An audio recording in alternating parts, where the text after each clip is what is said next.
Hello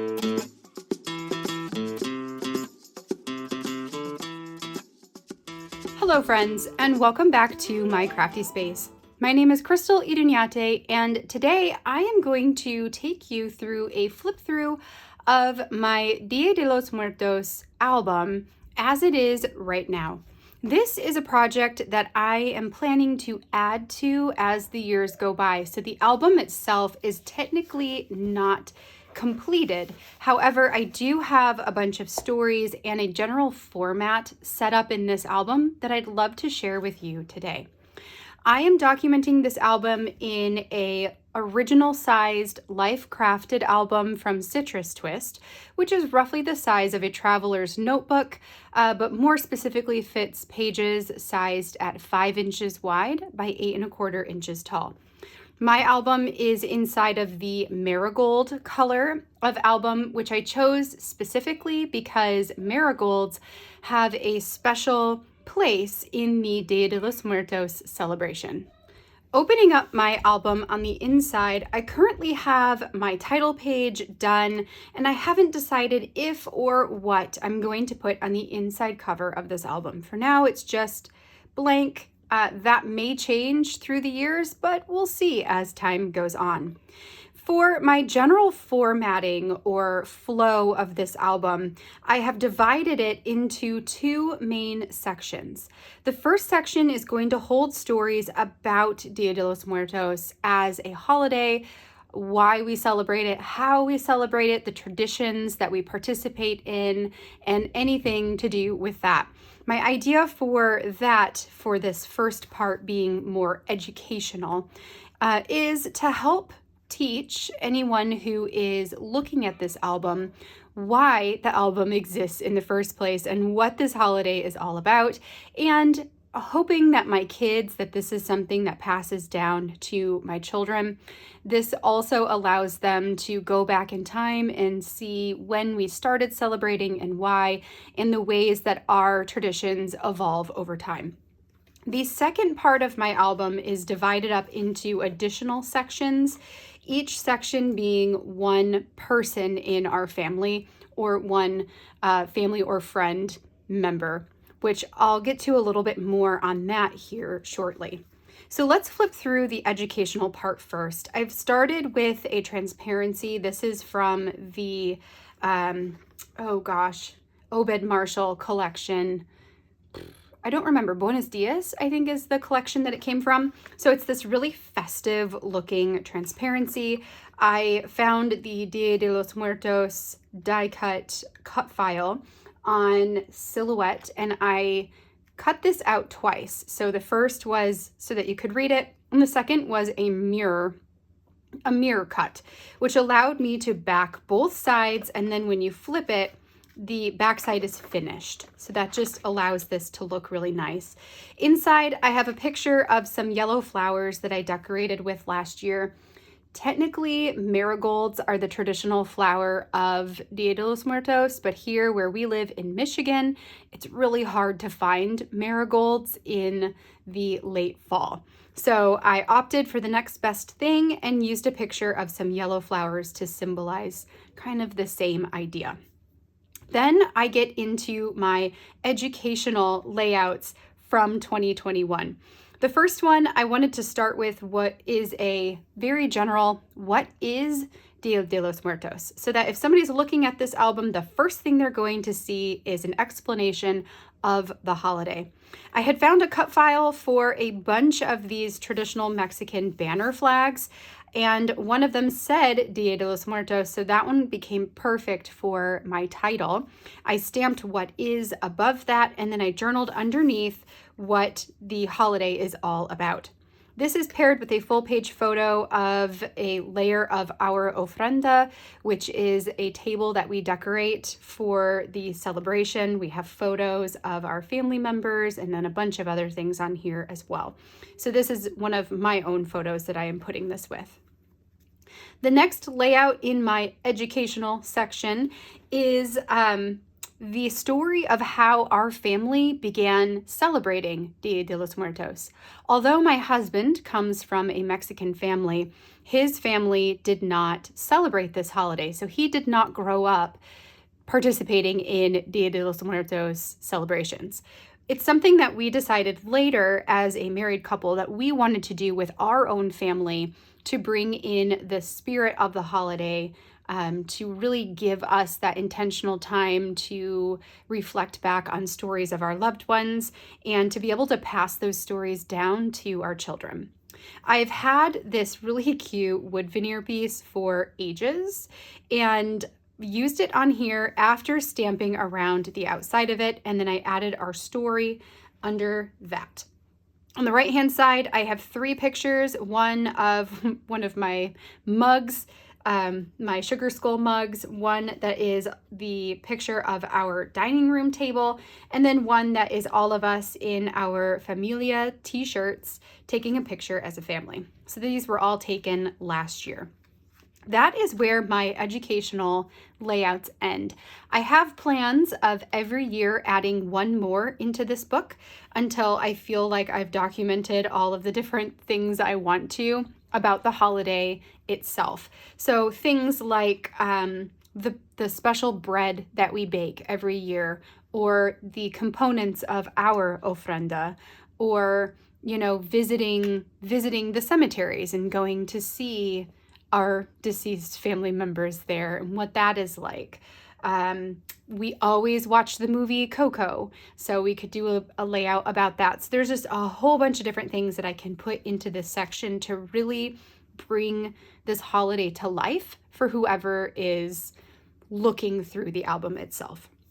Then as we get into these next sections, each section begins with a transparency where I have added the family member's name. And these are all people who have passed away in our family. And as time goes on and we have more family members or really good friends that we want to remember in this way, I will add additional sections for them. And then I can also expand into additional volumes if and when that is necessary. For now, though, we currently have 4, and this year we will be adding a 5th section for our cat who just passed away in July. So it can be pets as well. So we're going to add Mr. Dibs in here because we want to remember him in this way. So we begin with the transparency that has the person's name. Then what's going to go behind the transparency, and I haven't gotten these yet, I need to get with some family members and find photos of all of these people. I would like to have a full page photo of the person behind the transparency. So it's just the transparency and then the photo. And I'm not worrying about embellishing. And really this whole thing, like this is a photo that's not embellished. Photos that are not embellished. I wanted this book to look a bit more almost magazine-like, where it's not crafty. It's just a home for pure stories, right? So I've got a full page photo is what's going to go behind the transparency.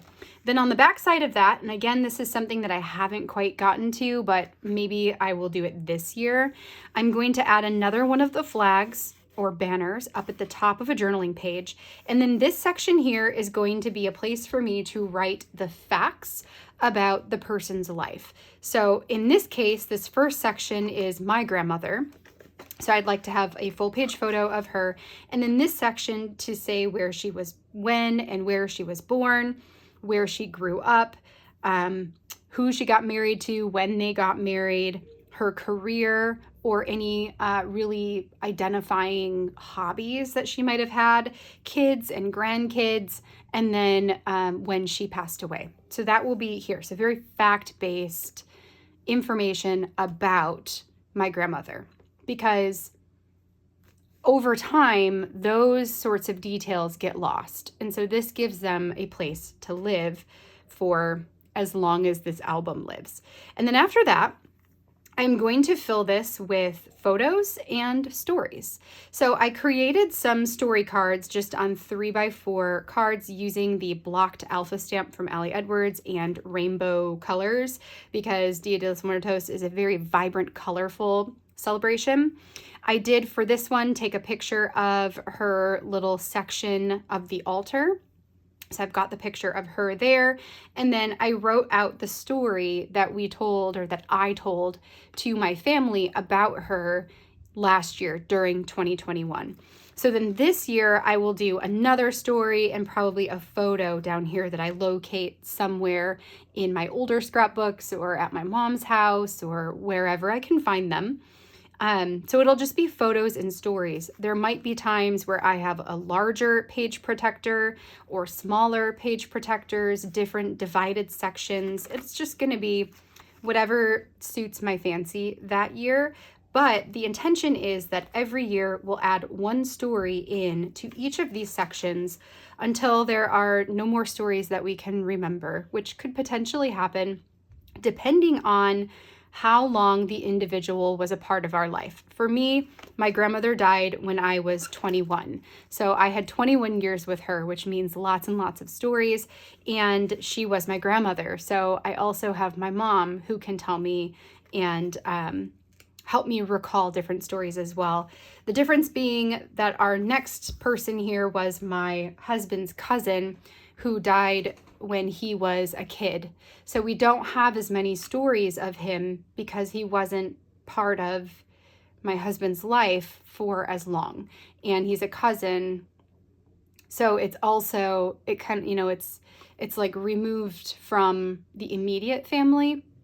So there may come a time when we don't have any more stories that we can add about Jerry, but we might still be adding more stories about Joanne or some of our other relatives. But the format for these is going to be the same from person to person. So we'll start with a flag and basic information about their life, and then just do some photos and stories. We've got my husband's great aunt. We'll do the same thing here with the stories and photos.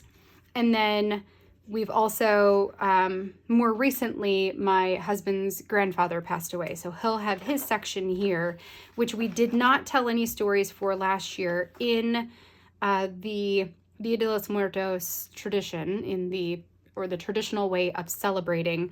When one of our family members dies, there is a grieving period of a year, just out of respect for the person who's passed and their family. And then after that year, then they become part of the ofrenda and are celebrated in this way.